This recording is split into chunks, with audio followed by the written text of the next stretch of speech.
Hello dear, welcome to Phoenix edu. तो आज के वीडियो में हम डिस्कस करने वाले हैं chapter 1 some basic concept of chemistry. इसके टीडीएस क्वेश्चन को डिस्कस करेंगे, ठीक है ना। तो चलिए देखते हैं इसमें कौन कौन से क्वेश्चंस हैं। तो क्वेश्चन नंबर 1 कहता है which of the following gas contains the same number of molecules as that of 16 gram of oxygen. तो 16 ग्राम ऑक्सीजन में जितने मॉलिक्यूल्स हैं उतने मॉलिक्यूल्स कहाँ पर होंगे आपको ये बताना है, राइट। तो देख लेते हैं, ये हमारा ऑक्सीजन का मॉलिक्यूल है, राइट। तो ऑक्सीजन का ये हमारा मॉलिक्यूल्स है, इसमें नंबर ऑफ मॉलिक्यूल्स देख लेते हैं।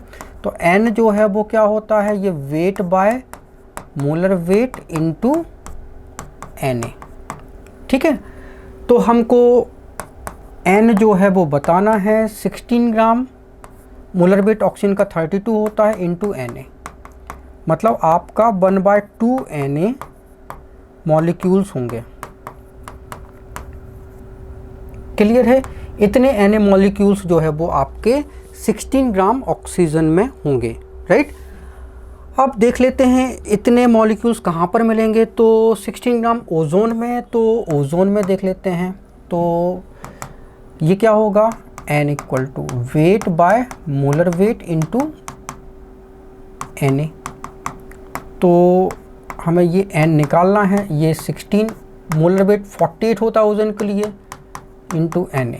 तो ये तो 3 होगा, तो ये 1/3 Na, मतलब ये तो नहीं होने वाला, ठीक है। दूसरा देख लेते हैं 32 ग्राम SO2। तो SO2 के लिए देख लेते हैं, तो n निकालना है मॉलिक्यूल्स। तो 32 ग्राम है, मोलर वेट SO2 का 64 होता है। SO2 सल्फर 32, ऑक्सीजन 16 इंटू 2, तो ये 64 हो जाएगा, ठीक है।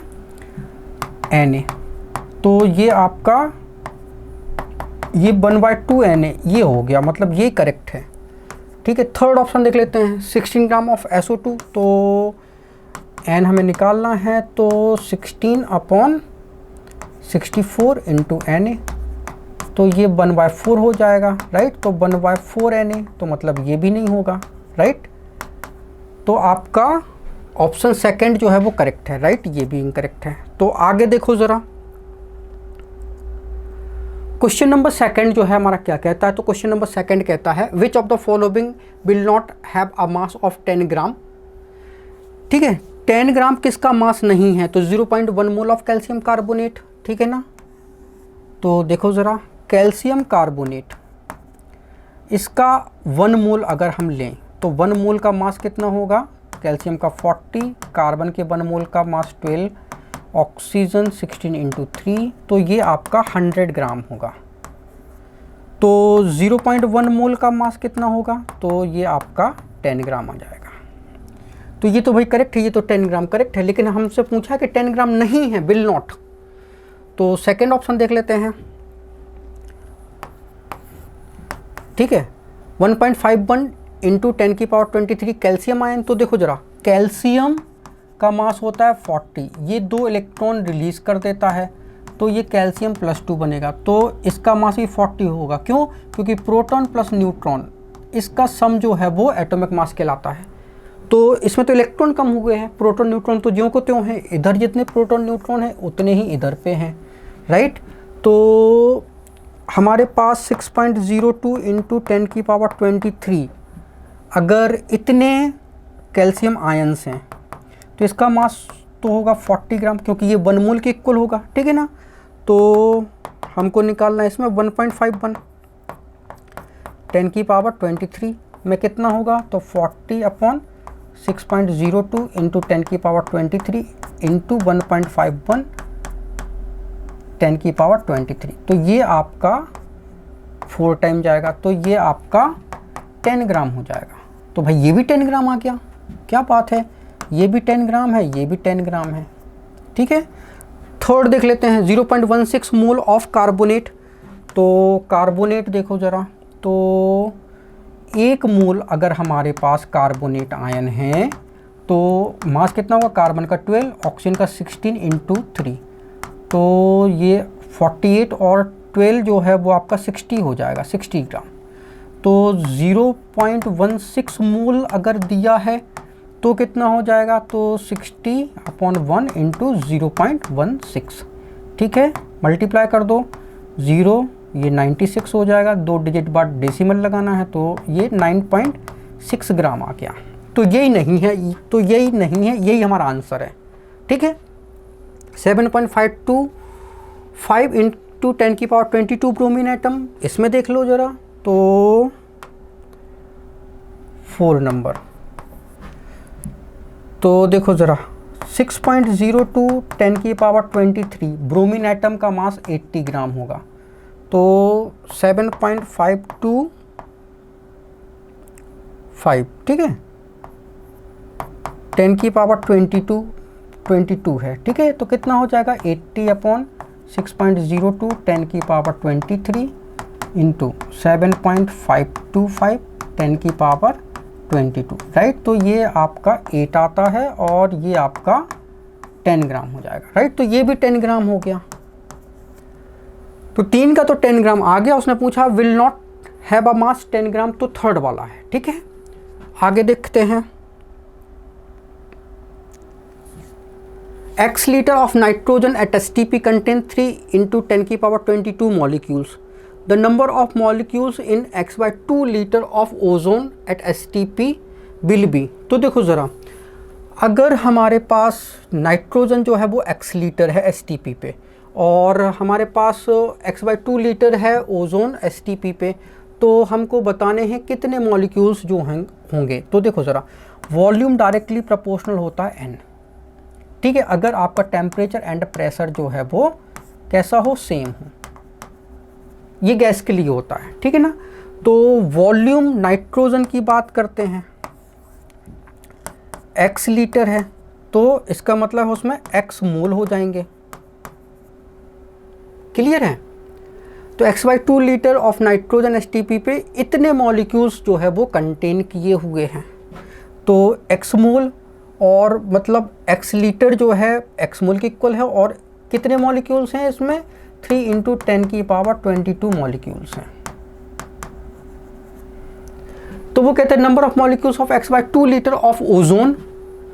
तो ओजोन भी अगर x लीटर होता, नाइट्रोजन की जगह ओजोन होता, तो भी उसमें उतने ही मॉलिक्यूल्स होते, उतने ही मोल्स होते हैं और उतने ही मॉलिक्यूल्स होते हैं। तो इतने मॉलिक्यूल्स तुम्हारे ओजोन में भी होंगे। तो अगर X/2 लीटर कर दिया जाए, वॉल्यूम आधा कर दिया, तो ये भी हमारा आधा हो जाएगा नंबर ऑफ मॉलिक्यूल्स। तो 3 10⁻22/2 कर दो, ठीक है ना। तो ये 1.5 10⁻22 मॉलिक्यूल्स हो जाएंगे, राइट। तो 1.5 10⁻22 मॉलिक्यूल्स जो है वो आपका आंसर हो जाएगा। आगे देखो, 1 gram atom of nitrogen represent. तो 1 ग्राम एटम नाइट्रोजन किसको रिप्रेजेंट कर रहा है। तो देखो जरा, जब भी ग्राम के बाद एटम आए तो मोल के इक्वल होता है, ग्राम के बाद मॉलिक्यूल आए तो भी ये मोल के इक्वल होता है, ग्राम के बाद आयन आए, ठीक है, तो भी ये मोल के इक्वल होता है, राइट। आ रही बात समझ में। तो 1 gram atom of nitrogen represent, तो 1 ग्राम एटम नाइट्रोजन, मतलब इसका मतलब है 1 ग्राम एटम नाइट्रोजन का मतलब है 1 मोल नाइट्रोजन एटम, और इसका मतलब है कि ये 14 ग्राम के इक्वल होगा। क्लियर है, ओके। तो 6.02 10⁻23 नाइट्रोजन मॉलिक्यूल्स, तो ये नहीं होगा। क्यों? क्योंकि अगर इतने मॉलिक्यूल्स हैं तो मास 28 ग्राम होना चाहिए और मास तो 14 ग्राम है, ये नहीं होगा। 22.4 litre of nitrogen eight STP, ये भी नहीं होगा। क्यों? क्योंकि अगर इतना वॉल्यूम ऑक्यूपाई करती है नाइट्रोजन तो उसका मास 28 ग्राम हो जाएगा, 14 ग्राम नहीं रहेगा, ठीक है, ओके। हमें तो 14 ग्राम में बताना 1 मोल नाइट्रोजन एटम में, ठीक है। तो 11.2 litre of nitrogen eight STP, ठीक है ना। तो 28 ग्राम में 22.4 लीटर, तो 14 ग्राम में हो जाएगा इसका आधा, ये सही हो जाएगा।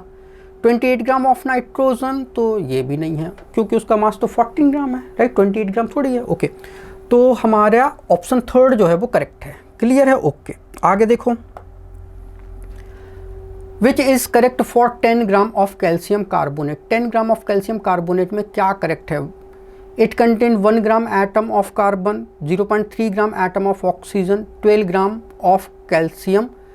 It refers to 0.1 gram equivalent of calcium carbonate. तो देखो ज़रा, कैल्शियम कार्बोनेट की अगर हम बात करते हैं CaCO3, इसका मोलर मास दैट इज़ 100 ग्राम होता है और ये हमारा 1 मोल इक्वल होता है। ठीक है, तो 100 ग्राम मतलब 1 मोल के इक्वल है। तो 10 ग्राम का मतलब क्या? 10 ग्राम का मतलब है 1/100 इंटू 10, तो ये 1/10 मतलब कि 0.1 मोल के इक्वल हो गया। ठीक है, 10 ग्राम किसके इक्वल हो गया? 0.1 मोल के इक्वल हो गया। तो देखो जरा, कैल्शियम कार्बोनेट अगर ये 1 मोल था तो इसमें 1 मोल कैल्शियम है, 1 मोल कार्बन है और 3 मोल जो है वो ऑक्सीजन है। अगर ये 1 मोल है लेकिन वो तो 0.1 मोल है, तो इसका मतलब है इसमें 0.1 mole calcium, 0.1 mole carbon and 0.3 mole oxygen के एटम होंगे, राइट। तो it contain 1 gram atom of carbon, no, carbon का 0.1 ग्राम एटम होगा, ठीक है ना। तो ये 1 नहीं है, that is the 0.1 gram atom of carbon, ठीक है। It contain 0.3 gram atom of oxygen, yes ये करेक्ट है। 0.3 मोल मतलब 0.3 ग्राम एटम, इसी को तो हम मोल बोलते हैं ग्राम एटम को, राइट। तो ये करेक्ट है आपका। It contain 12 gram of calcium, no 12 gram थोड़ी होगा, राइट। तो 1 मोल का मास कैल्शियम का 40 होता, तो 0.1 का कितना हो जाएगा? 4 ग्राम हो जाएगा, ठीक है ना। तो 12 ग्राम नहीं होगा। और it refers 0.1 gram equivalent of calcium carbonate, तो इक्विवेलेंट्स का मतलब होता है, ठीक है, नंबर ऑफ इक्विवेलेंट्स की अगर हम बात करते हैं तो that is the weight upon equivalent weight. Weight कितना है? 10। इक्विवेलेंट वेट कितना हो जाएगा? Molar weight by N factor तो 2 हो जाएगा, तो 50 हो जाएगा। तो 10/50 मतलब कि 1/5, राइट। तो ये भी नहीं होगा, ये 0.2 ग्राम इक्विवेलेंट्स हो जाएगा, राइट। तो आपका सेकंड ऑप्शन जो है वो करेक्ट है। क्लियर है? ओके, आगे देखो ज़रा। The number of atom are present in 14.6 gram of magnesium. तो 14.6 ग्राम ऑफ मैग्नीशियम में नंबर ऑफ एटम जो है वो बताने हैं। तो देखो ज़रा, मोल क्या होता है हमारा? ये होता है वेट बाय एटॉमिक वेट या मोलर वेट कह सकते हो। ये होता है N/Na और ये होता है V/V0, ठीक है। तो हमें वेट से जो है वो नंबर ऑफ एटम बताने, मतलब हमारा ये रिलेशन काम करेगा, ठीक है ना। तो ये इसी को हम यूज़ में लेते हैं, वेट बाय एटॉमिक वेट, ये हो जाएगा N/Na। हमें ये N निकालना है, राइट। तो नंबर ऑफ एटम्स निकालने हैं तो N जो है वो आ जाएगा, क्या हो जाएगा? ये weight, atomic weight into Na। Weight कितना है भाई? वेट है 14.6।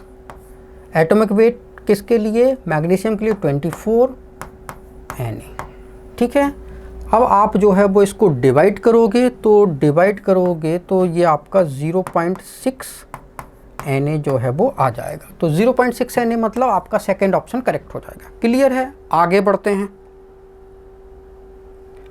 विच of the following has the highest mass. तो हाईएस्ट मास जो है वो किसका होगा? तो 20 ग्राम ऑफ सल्फर, तो ये तो 20 ग्राम ही आएगा। 4 मोल ऑफ कार्बन डाइऑक्साइड, ठीक है। तो कार्बन डाइऑक्साइड का मास होता है 44 ग्राम, ये हमारा 1 मोल होता है। तो 4 मोल का मास कितना हो जाएगा? तो 44 × 4, ठीक है ना। तो ये 16 और 1 17, तो 176 ग्राम, ठीक है। इतने एटम ऑफ हाइड्रोजन का मास कितना होगा? तो वेट अपॉन मोलर वेट, ये हो जाएगा N/Na। तो N कितना है? 12 10 की पावर 24, 6 × 10 की पावर 23, ठीक है। 0 2 और कर दो, इंटू वेट चाहिए तो ये मोलर वेट इधर, तो मोलर वेट कितना हाइड्रोजन का, ये 2 है तो 2 कर दो, तो ये तो आपका हो जाएगा 2 और ये यहाँ पे 10 बचेगा, ठीक है ना, इंटू 2, तो ये आपका 40 ग्राम हो जाएगा।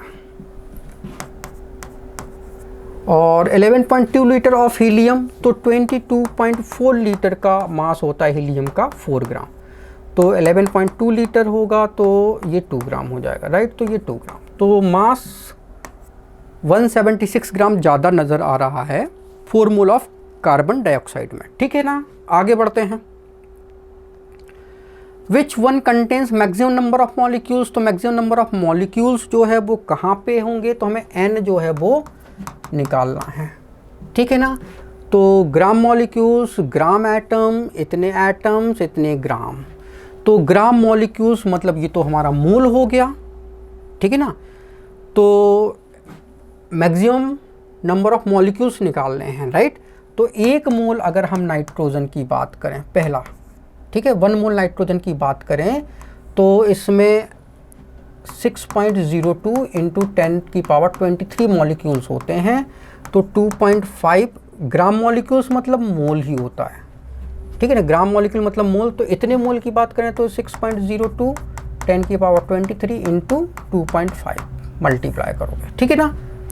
सेकेंड ऑप्शन देखो ज़रा, 4 ग्राम एटम ऑफ नाइट्रोजन, तो देखो ज़रा नाइट्रोजन 28 ग्राम होता है, चूँकि ये 28 ग्राम में हमें मॉलिक्यूल्स निकालने हैं, ओके, तो ये तो हमारे Na मॉलिक्यूल्स हो जाएंगे, ठीक है।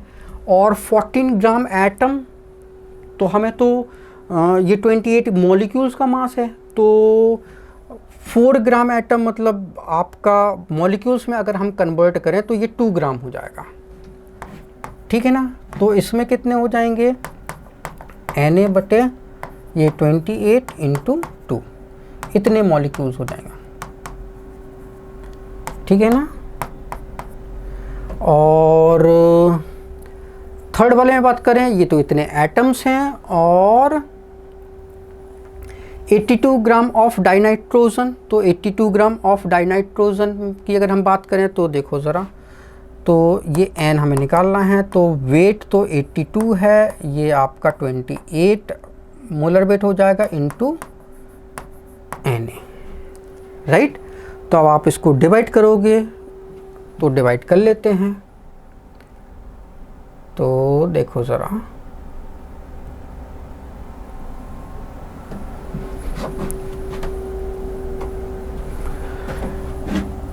(82) और ये आपका 28, 2.92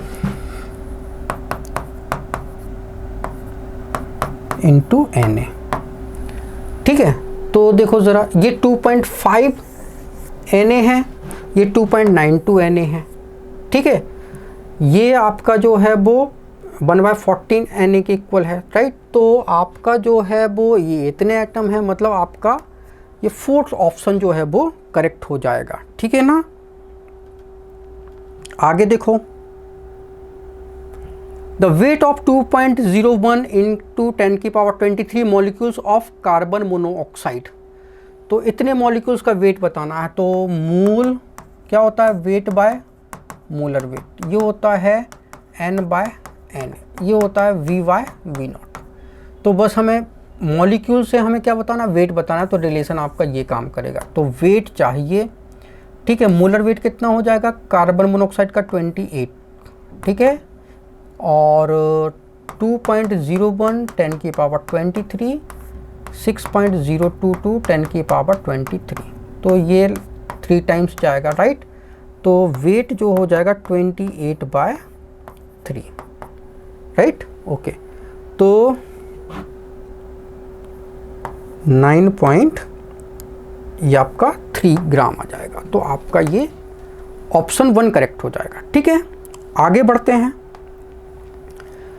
विच हैज़ मैक्सिमम मॉलिक्यूल्स, तो मैक्सिमम मॉलिक्यूल्स कहाँ पे होंगे, तो देखो ज़रा, n हमें चाहिए, तो क्या होता है wait by molar wait into Na, ठीक है ना। तो 7/28 Na, मतलब आपका ये 1/4 Na हो गया। क्या इसमें होगा ना। दूसरा देख लेते हैं 2 ग्राम हाइड्रोजन, तो 2 ग्राम है, 2 मोलर वेट है Na, ठीक है। तो N कितना हो गया 1 Na के इक्वल हो गया। ये 1/4 Na, ये 1 Na है। थर्ड देख लेते हैं ऑप्शन 16 ग्राम NO2, तो N हमें निकालना है 16 ग्राम और NO2 का कितना हो जाएगा नाइट्रोजन 14 और ये 32, तो 6 और ये 46 Na, राइट। तो ये भी नहीं होगा। और 4 वाला देखते हैं 16/32 Na, तो ये 1/2 हो जाएगा, राइट। तो आपका जो है वो 1 Na ये सबसे ज़्यादा होगा, ठीक है ना। तो आपका 1 Na किस में है, सेकंड वाले में, ओके। तो ये हमारा TDS 1 हो गया। Thank you so much for watching this video. अगर वीडियो अच्छा लगा तो प्लीज़ इसको लाइक कर, उसको शेयर करें। अगर आपने चैनल को सब्सक्राइब नहीं किया है तो प्लीज़ चैनल को सब्सक्राइब कर लें। Thank you once again for watching this video.